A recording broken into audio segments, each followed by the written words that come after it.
Hi, welcome back to Book 4 of the Infinity Ring series, Curse of the Ancients.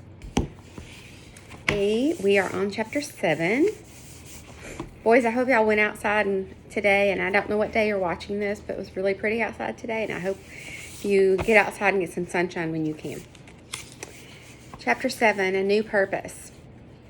Rick stopped pacing and looked over Sarah's shoulder as she continued tinkering with the Infinity Ring. He sensed her frustration, and he wished there were more he could do to help. But she was operating on a level of physics that was simply beyond him.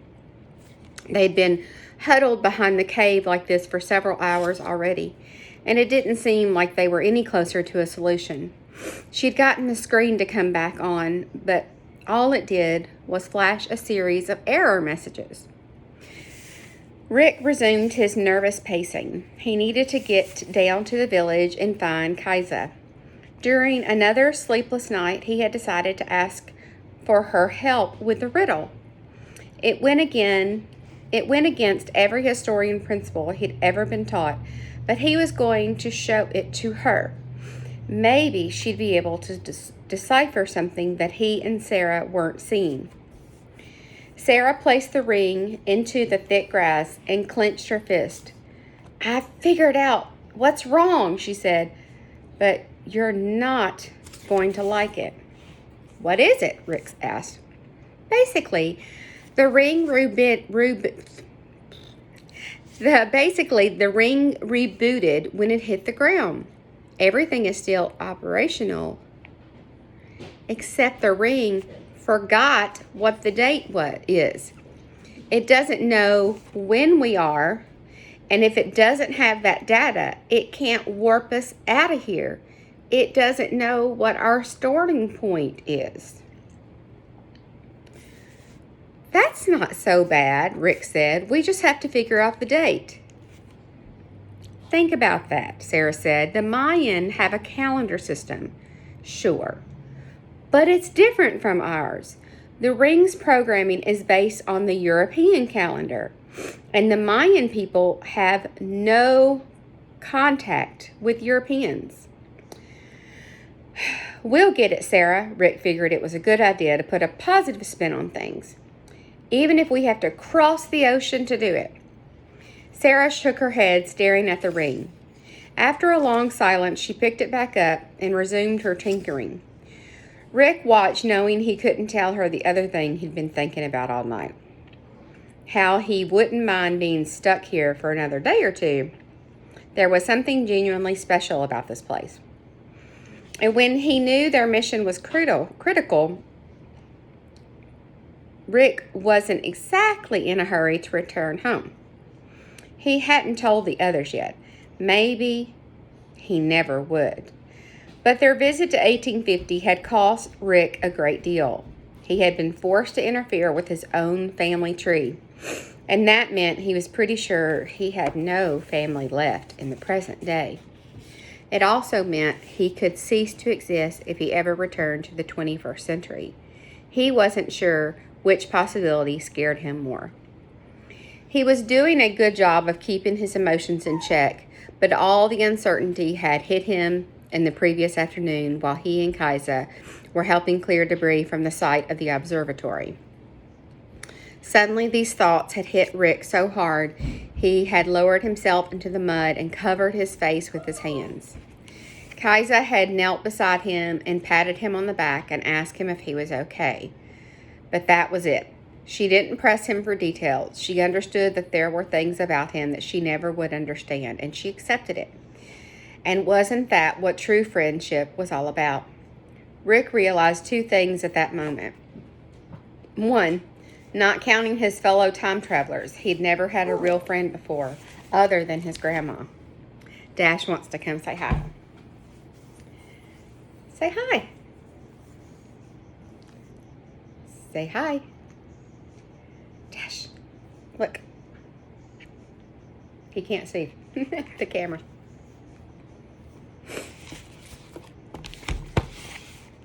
And two, if Kaisa was a real friend, then he should be able to trust her with the riddle.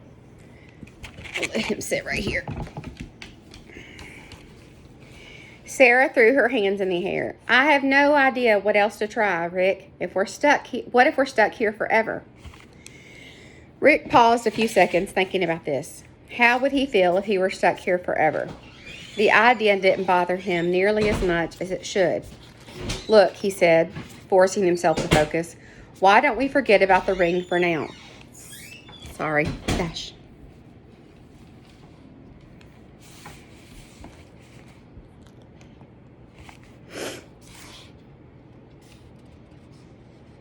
And concentrate on the riddle. If we go down to the village, we can ask Ithik about the Cheob tree.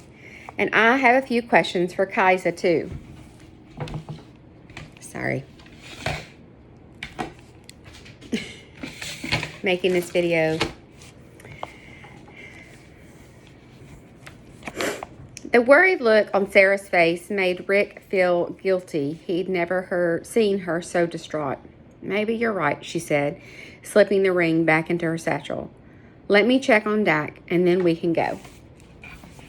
They stumbled into Ithik as soon as they made it to the village. He was standing at the foot of the fallen observatory laughing. Ithik, Rick said.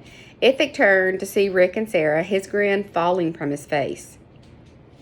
How is our friend? His condition is improving, I hope. Jawsaw claims he's getting better, Sarah asked, but he's still unresponsive. Ithik nodded. My entire family owes him a debt of gratitude. That was my youngest daughter he pushed out of the way. What are you doing out here? Rick asked. He seemed more than a little odd that the king would be laughing at his own fallen observatory. Everything okay? Oh, yes, Ithik turned back to the rubbish and said, I was just thinking about how long it took us to build. Many years. The entire village pitched in, and we made many important discoveries about the world from inside those walls. Why were you laughing then? Sarah said. My scribes weren't harmed, Ithik said, and I believe one's greatest misfortune is also his greatest opportunity. We will build a new observatory now, one that is bigger and better, one that will not fall no matter how hard the wind blows. That's very interesting. One's greatest misfortune is also his greatest opportunity. I like that. Rick wished he could have had his kind of attitude about life too, but it was easier said than done. He looked all through the village at the series of storm-damaged huts people were already attempting to rebuild. The towering temple, the muddied white road. There had been a reason Rick, Dak, and Sarah had come here. It couldn't have been a random mistake. What if they'd come here specifically for Rick, so he could meet these people and see how they live and hear what they believe? Rick looked up when he heard voices. He spotted a group of children hurrying down the path toward him. King Ithik, they cried in unison. King Ithik. Ithik and Sarah looked up, too. Rick saw that there was a small group trailing behind the children, older kids, teens like him, and one of them was Kaisa. King Ithik. Yes, children, what is it? He spoke. A boy at the head of the pack spoke. The men have arrived from the jungle, he said, out of breath, as they reached for the foot of the fallen observatory. King Yukamon's men from Kalamal. They've come days earlier than expected, Ithik said. Where are they now, children? The North Ball Court, the biggest Mayan boy said. Ithik turned to Rick and Sarah. I must go greet the great king's men, he said. They have come to appraise our learning. You are welcome to meet them too. He started following the children back the other way. Rick and Sarah looked at each other. I'm going with him, Sarah said. Maybe I can find out more about the codex. I'll meet you there then later, Rick said. Sarah nodded and hurried to catch up with the group heading toward the ball court. Rick moved toward Kaisa. Before he could even open his mouth, he asked to speak to her. She shook She shook his arm and told him, "Come with me." Kaisa pulled him into an empty hut that no longer had a roof. This hut was much smaller than the one Rick had visited during the great storm. "I don't trust these men," Kaisa told him as soon as they were alone. "The king's people?" Rick said. "Why not?" "Ithic believes that they want to study our codex so they can learn from it. But he's too trusting. I believe they want to steal our work and claim it as their own. Everyone knows Pascal is the best scribe in any village."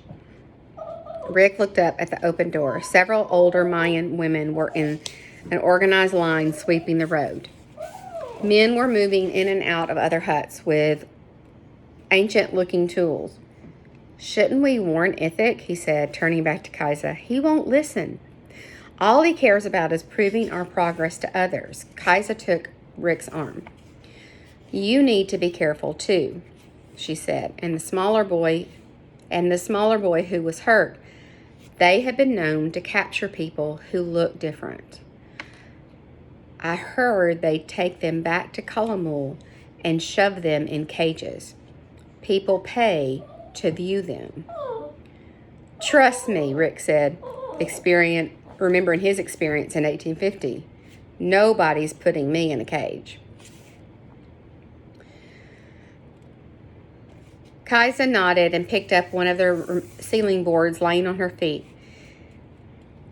her feet. She stared at it a few seconds and then turned to Rick with glassy eyes. "I guess I'm just worried for the people that I care about. This storm has ruined so many of our homes and our observatory. Everyone is working hard to recover. And here comes these men from the richest village in the lowlands demanding to see the fruit of our learning. Just doesn't seem right."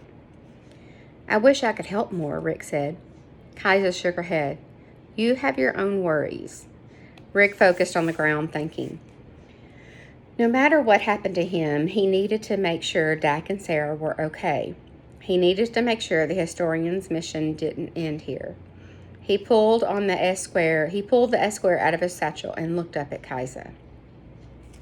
He waited for her to ask what it was, but she just stared at it, watching him push the power button. "I was wondering if you'd look at something with me," he said. "Of course," she said, "but I've never seen anything like that. I may not be any help." He typed in the password and pulled up the riddle, then held the screen up for Kaisa to see. When she gave him a blank look, he blushed. Of course she couldn't read it.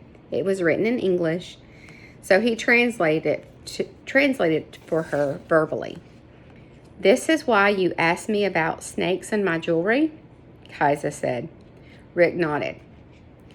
"Do any of those lines make sense to you?" I don't know what the clown could be or the treasure, but I know Iszaman, of course. He is the god who gave us our calendar, and the numbers you read, those are calendar dates. One of them is today. The other is far into the future. Knowing one is a simple matter to deduce the second. Let me go back for a minute. So let me see if I can find that riddle.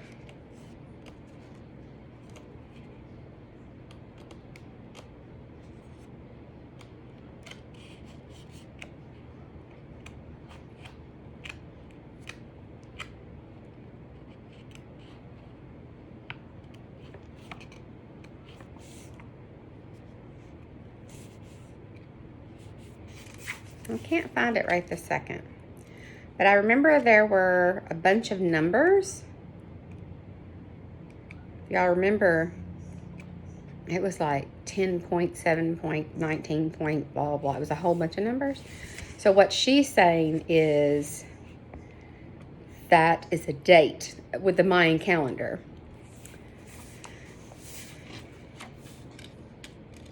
And one of those, I guess the first one, was today.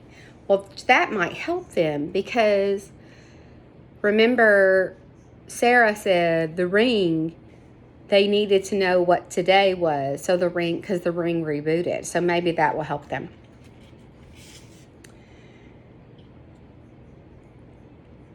The hair stood up on Rick's arm. One of them is today? Kaisa nodded.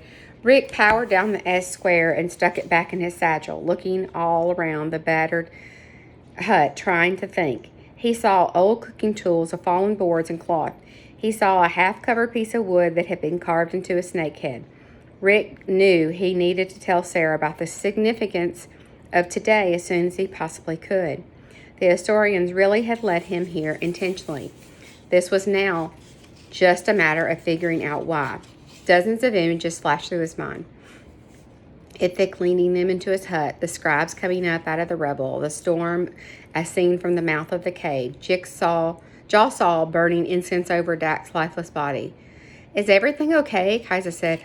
I'm not sure, Rick said. I just know I need to go get Sarah. You've helped us tremendously, Kaisa, and please, don't worry, Kaisa said, cutting him off. I will not mention the riddle to a soul. Rick nodded. Thank you. Be careful, Rick. I don't want anything to happen to you. Rick squeezed her hand and turned to leave, but he only made it as far as the open door before spinning back around.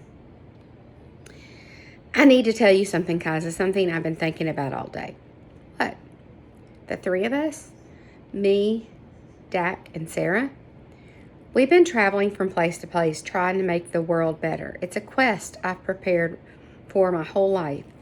But I've realized something since we've arrived at your village. Kaisa held the ceiling board waiting for Rick to finish. Maybe helping the entire world is less important than helping a specific community. Because with the community, you see faces, you know them, and they can know you back. Rick returned to Kaisa and took the board out of her hands and studied it for a few seconds. Who lived in this hut before the storm hit? He asked. Kaisa lowered her eyes. Me and my family. Rick nodded. You know, all my life I've cared more about the quest than I have about people. I believe having a friend would take more focus away from what was important. But I was wrong about that, Kaisa. Having a friend is the most important thing in the world. It's the most important thing for you, too, Kaisa asked. From this day forward. And we are friends? Rick nodded. I'd like to think we are, even though we haven't known each other very long. He handed the board back to Kaisa. Do you think it's okay if I stay here and help your village rebuild? It would be a great honor if your people would allow me to help. We'd like that very much, Kaisa said, dropping the board and taking his hands in hers. I only wish I could do something for you in return. Something just as important. You already have, Rick told her. His heart was racing. But at least the matter was settled. He would stay here and help Kaisa and her family. Dak and Sarah would be fine without him. Oh my gosh, he's going to stay there.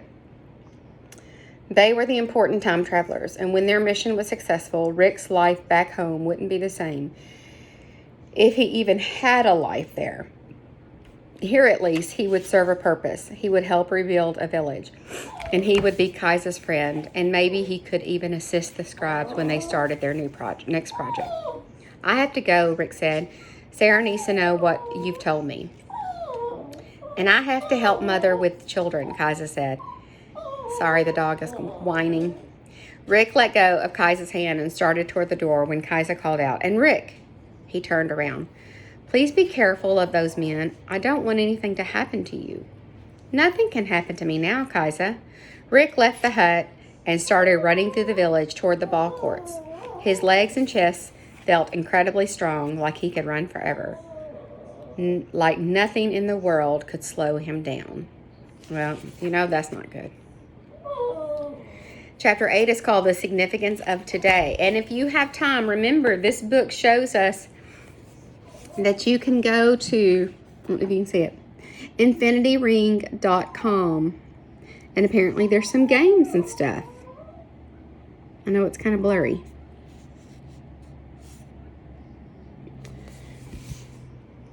Bye, guys. See you later.